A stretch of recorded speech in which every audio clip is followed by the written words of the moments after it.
Van forewarned us that they could never truly avoid death. Rather, it was always a fair deal. Too unfortunate. Van had to give up his life this time, so Tyre could have hers. At the beginning of how the story ends, while adult Van is lying in a hospital bed dying of cancer, a gleam of hope is offered by teenage Van in a hallucinatory region between consciousness, dream, and spiritual vision. She must uncover a cryptic treasure. This is the location. She compares it to the famous hero's journey film The Goonies. It sounds so whimsical when she says it. I am filled with optimism. What a victor. Upon their escape from the hospital, Van notices the X, which is too large to ignore on a railroad crossing sign on the side of the road. Melissa is also there. She escaped from Shauna, but her car ran out of gas, and she had to stop over. When am I departing? In the hospital, Van asked her adolescent self. She said to get the treasure, but she didn't even make a sound. Now, look at Melissa standing under an X after her resurrection. And Van is the hero. The specter of her former self returned to inform her of this, so she is aware of it, that she can only take as a message that Melissa is the priceless gift, the one who must die to protect her from the merciless illness that is ravaging her body. She makes an honest effort. I mean it. Despite her consistent stance against sacrificing others to extend her own life, the most compassionate and understanding survivor, Van, confronts Melissa with a knife and says, "There's a chance that if I kill you right now, I might be allowed to live." Ty and Shaw passed unconscious from carbon monoxide, poisoning after Melissa returned to her house and shut the fireplace's flue. Ty dreams that she defeats the other one in a battle while she is unconscious. Upon Ty's awakening, Van notices that Ty has returned and the other one has disappeared. Perhaps that is why Van is prepared to put on an act, even though she has repeatedly told Ty she does not want to do it. It was worth it to struggle for her to regain her beloved. If killing the man who almost murdered Ty is what it takes to get her happy ending, then the treasure is worth it. Melissa takes a careful approach to the matter. Van, I dare you. Surely you can't be serious with all those giving up. How about those incentives? What Melissa means is that, they weren't real. No, I'm not familiar with that. Furthermore, Van believes that there's a portion of you that is unaware of that as well. Rather than asking if the wilderness exists, Van has spent the season trying to decide if the sacrifices it requires are worthwhile. Since the first episodes of Yellowjackets, Van's connection to the wilderness has changed. Van was one of the few who were prepared to acknowledge the existence of an unexplainable entity in the woods when Lottie initially began communicating with it and Ty initially began sleepwalking. Their relationship suffered because of her convictions, but Ty came to terms with the fact that Van held views that differed from her own. Van assured Travis that she was grateful to be alive and not embarrassed by what they had done after the group devoured Kodi at the end of Season 2. It's much simpler to say that when the alternatives are consume one of my companions or perish from starvation, and perhaps no one will ever discover my bones. Once the gang kidnaps Hannah and Kodi, that decision changes significantly. Cannibalism, death, or rescue is now the choice.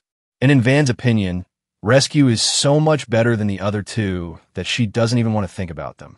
So she doesn't get why Shauna, Lottie, and Ty stayed in camp after Shauna takes the rifle from Nat and says they must remain instead of following Kodi to the pickup spot. Even though Van is worried that they won't have enough game from Akila's animals to survive the winter, Ty ignores him.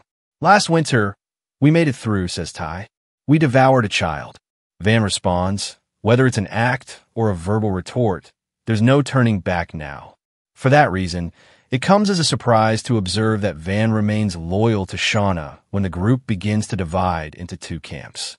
One consisting of Nat's rebels, who are covertly planning to rescue Hannah and Kodi from the woods, and another consisting of Shauna's entourage of confidants. Though she has kept the satellite phone a secret from everyone else since she and Ty discovered it, she is secretly attempting to repair it. Naturally, Misty follows her as she retrieves wires from the plane. So it's safe to say that she understands exactly what she's doing. Perhaps Misty even has a solution. She seemed to have concealed the antenna, which looks suspiciously like it, inside the plane's transponder, an antenna that she purposefully damaged in Season 1 so that she could continue playing the hero in the woods. Nat follows Misty as she goes to get it and finds out that Misty has had the transponder the whole time. Even if it's a complete disaster, it's not nearly as bad as the rebel situation. Hannah is being led by Mari into the woods for a bathroom break when Nat comes up to her and gives her a knife so that they may all sneak away and arrive at the pickup spot that night.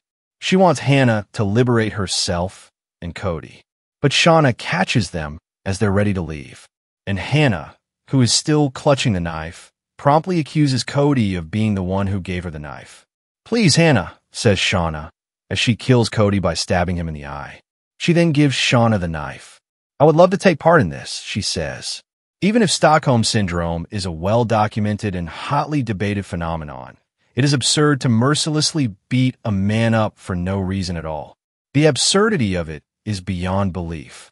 Understandably heartbroken, Natalie breaks down in tears as the first snowfall of the season begins. Melissa struggles to flee since she's understood Shauna's danger. Shauna chastises her for being kind to Hannah and says Hannah is manipulating her. Why not just be nice? Melissa storms off. They argue, and Shauna points the shotgun at Melissa.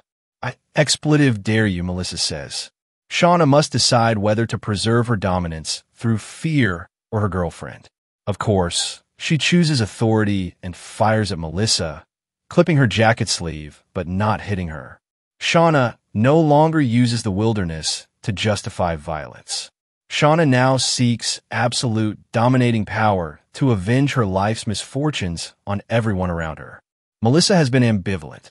She appreciates Shauna's harshness and encourages her power through intimidation and force, but she shows Hannah the most compassion. Her dread after Shauna betrays her appears real. She's been honest lately, save for a couple of key discrepancies. Van points a knife at her, and she says, "If the wilderness is telling you to put that knife through my heart to survive your cancer, do it. I'll be your sacrifice." It's genuine. So it's a betrayal when Melissa snatches the knife after Van drops it. You don't want to sacrifice others to preserve yourself, but I do. Isn't this its wish? Melissa asks before stabbing Van in the chest and killing her. Radiohead's exit music for a film haunts, but not as much as Lowe's Be There. Both are stabbed in the heart after a profound emotional connection. Although Ben's death was merciful, the show deserved it by steadily building to an inevitable moment. However, Van's quick death is a betrayal and doesn't build up or release emotions. I was shocked by what happened on screen, not sad at Van's death. Both feelings came with Ben's death. Van's death feels like a cheap knockoff of Ben's due to the strong parallels between the two death scenarios. Ty becomes Ty again as she finds Van dead on the floor. The prized teenage Van mentioned is Ty regaining control of her body from the other one. Van is the sacrifice. "You rediscovered our true love," teen Van responds. "You show me a better treasure. If offered freely, it would be a compassionate act of love." But Van is upset that her past self misled her and drove her to death by Melissa. Yellowjackets warns against trusting spirits or the dead. They constantly seek more than you can provide.